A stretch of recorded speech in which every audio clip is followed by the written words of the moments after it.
Hello, good day, my SC viewers. If you are new to the program, kindly like, share, subscribe, and please do not forget to hit the notification bell. Mr. Nnamdi is an eye-opener. There's no doubt. We can see how his enlightenment have triggered the Hausas in the north to now realize that they are not Fulani, that the Hausa, that Fulani is a different people from the Hausas. A case in hand is a popular leader from Hausa community who have now risen up to challenge the northern hegemony led by the Sultan of Sokoto that we need our own identity. I think we should listen to him before we further this conversation, Mr. Nnamdi.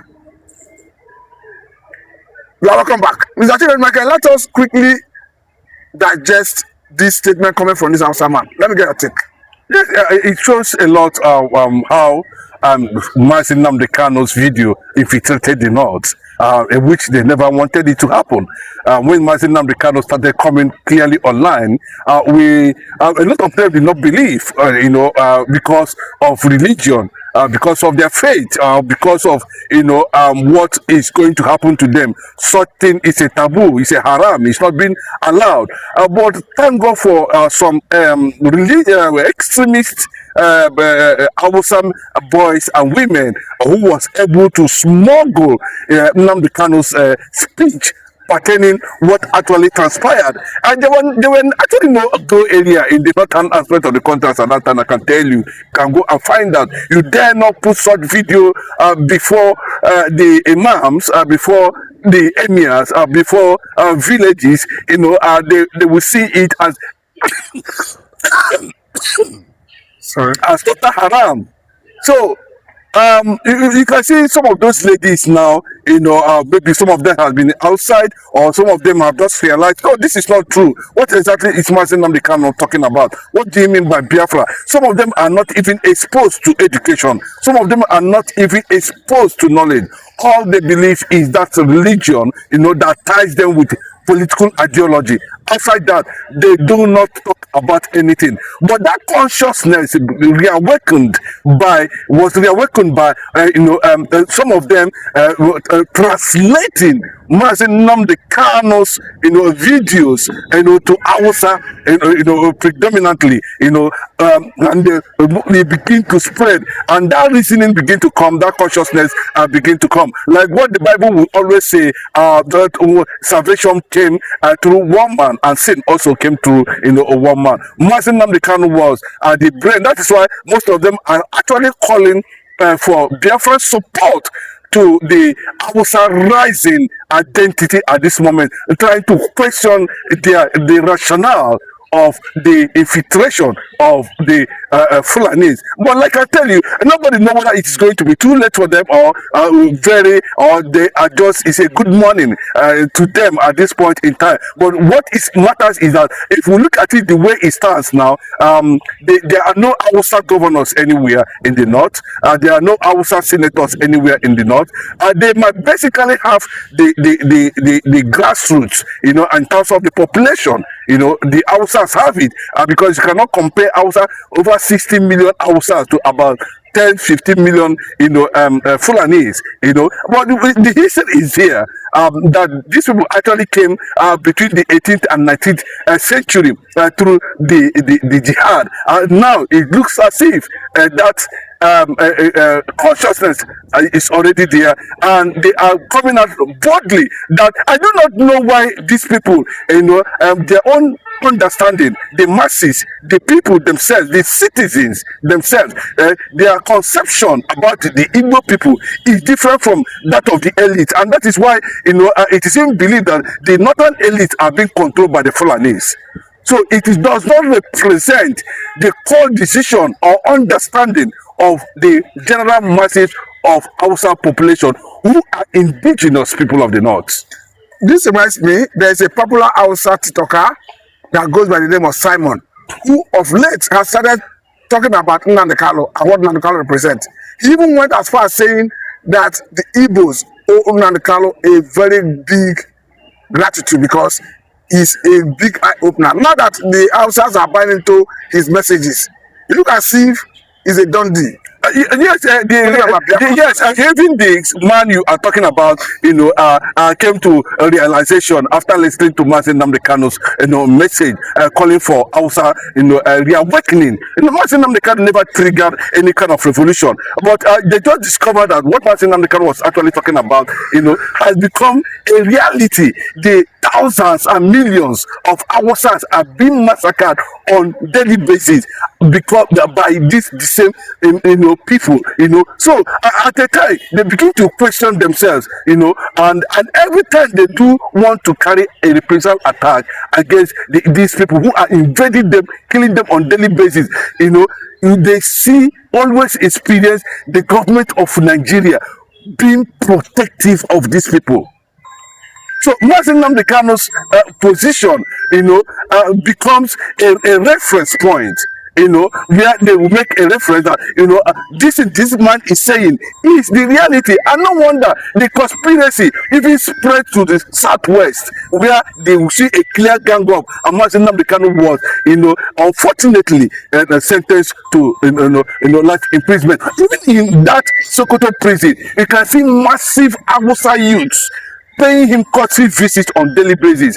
That Mazi Nnamdi Kanu has become a reference point. Now, there is tension within the elites of the Fulanis now, because the youth are ready for revolution, in terms of calling them out now, that you people are not from the north, you people have become a problem, a menace, to the society, economically, politically, and otherwise. And after all, there's nothing like Hausa Fulani. Hausa Fulani was a conquest stone that they used against the Igbo people. Now, and you can see what they're saying now, that the Hausas prefer the Igbos more than any other. The guy, it's a video, it's not an AI thing. You can go and listen to it. And these are people who are exposed, who are of Hausa origin, who have traveled abroad, who have seen, things for themselves, and come to realize that the Mazi Nnamdi Kanu is never their problem. Mazi Nnamdi Kanu, the Igbos are not the problem in Nigeria. The problem in Nigeria is that Nigerian system has been incorporated as an Islamic and jihadist government, and therefore there shouldn't be any opposition anywhere. Now, seeing that this situation, how do you see the Nigerian government being able to manage to suppress the voices from the north? Because before now, the voices were just from the southeastern part of the country, particularly now the Kalu. Now we are seeing multiple voices springing up from the north. They are, angle. Honestly, and these are people who have been docile over for years, centuries. So it means, this new awakening is going to of course, they are already calling for support of Biafrans in case Biafra is being recognized as a nation. They are already creating bilateral relationship. They are trying to, reach out to, IPOB members, both home and abroad, seeking their support to totally, go against this Fulani elite. How can you become an indigenous person in Nigeria and you do not have a governor that's representing you for more than 60 decades from the northern aspect? All Fulanis, the emirs are Fulanis, the imams are all Fulanis. And now that the Hausas are beginning to realize themselves, they are beginning to ask questions that these people are not. And in fact, they came out very clearly and told the whole world, in the first place, any moment from now, it's not to be true, whether you like it or not, that any moment from now, there's nothing like Hausa Fulani anymore. What we have is Hausa, and this movement is shifting towards, declaring Hausa Republic at any moment. At any moment now, and so it is becoming a very serious, threat to the elite class, because if it starts, the Hausas will definitely outnumber the Fulanis and take and recover. We have seen people who have recovered their lost, thrones and glory and kingdom. They fought back and they were able to recover it. They armed themselves and they were able to recover, what was, lost as at that time. But now we are seeing these people tendering clear-cut apology to Ojukwu, to Biafrans, that unfortunately, they're just tearing down. We never see this thing coming. Thank God to Nnamdi. We celebrate Nnamdi for that reawakening. They are beginning to have this enormous trust. And not only that, this has continued to build the Igbo identity, the Igbo image all over the world. That's the facts. You can't take that away anymore. We are looking at this. It's happening at the same time. We are seeing a reawakening of their struggle for transition of Biafra in the international community. Talking about Nasset issue the other day. Talking about what is happening in America with Mark Arnold.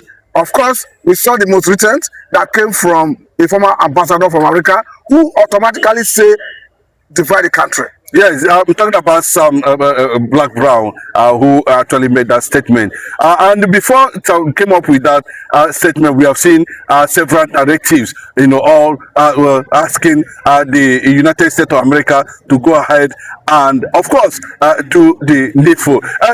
You will not be surprised that the Biafran agitation has spread all over the world now and it has become an international anthem. Now, people are looking at it. Let me just tell you, it also might be possible the reason why these people are coming out now to begin to recognize the position of the Igbos before 1960, before 1943, before 1967. They are coming out now. They are saying that we do not know these people who are governors today, who call themselves Fulanis. We do not know them. Don't say me as we do not know them, where they came from. But you can see the role that British actually played, and that is why you see, King Charles are now navigating all nooks and crannies. See how he's going to, tone down the uprising that is coming up from the north, the consciousness that is coming up from the north. He's about to go to the United States of America. Musobola made to visit to Wisdom Palace. All this is as a result of the consciousness that is coming, but they cannot do anything again. This is not a time of conventional monopolized tailored Fulani agenda media where everything is tailored and lies and we are being hidden under the carpet. Now the internet has broken the jinx, and awareness, and that is why it is going to be very difficult for the Fulani political class any moment from now to survive in Nigeria. It appears as though the Fulani hegemony that hitherto before now control power in the north, they are now losing their grip.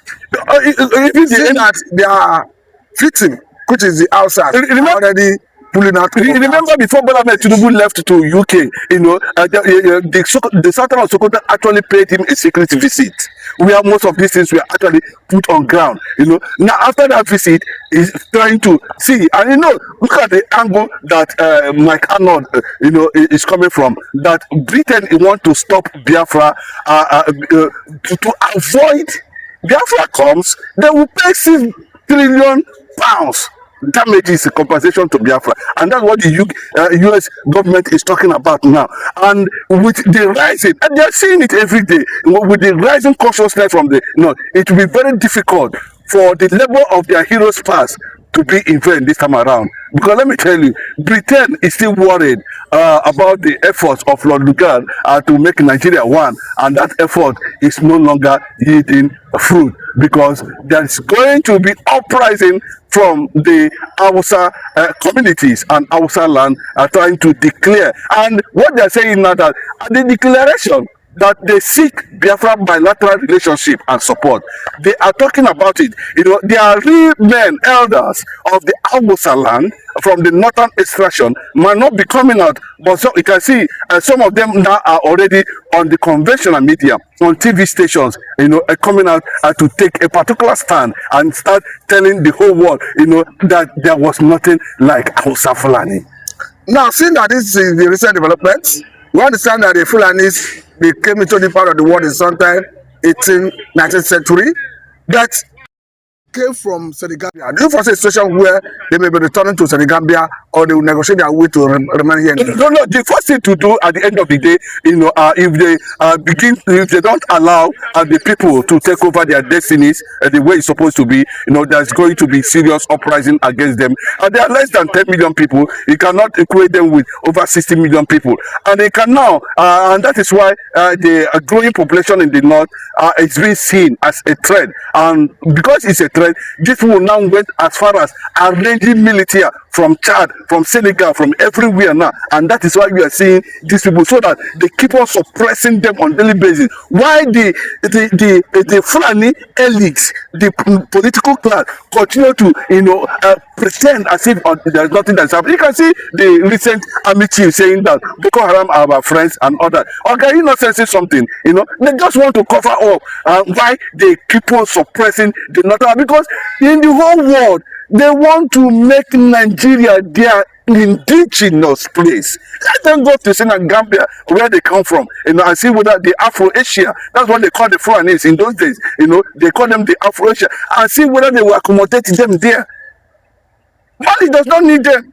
Traore is chasing them out everywhere. So all of them who have find no place to stay in any part of Africa have already identified Nigeria as a potential ground, as an indigenous by force. And that is what Luka signed with the British government as at that time. And that's why you see King Charles now running up and down. But unfortunately, Nnamdi Kanu has broken that things. And that's why there's so much hatred, from the British government. And the American government are insisting they must pay for that error. And the Hausa youth themselves, they are celebrating Nnamdi Kanu and Igbos for that resilience spirit. Thank you. Thank you very much. This is a good place to let go. We hope to have you next time, because of course this is just a developing story. So we are definitely going to have you back on this channel to further this conversation. But for now, thank you for your time.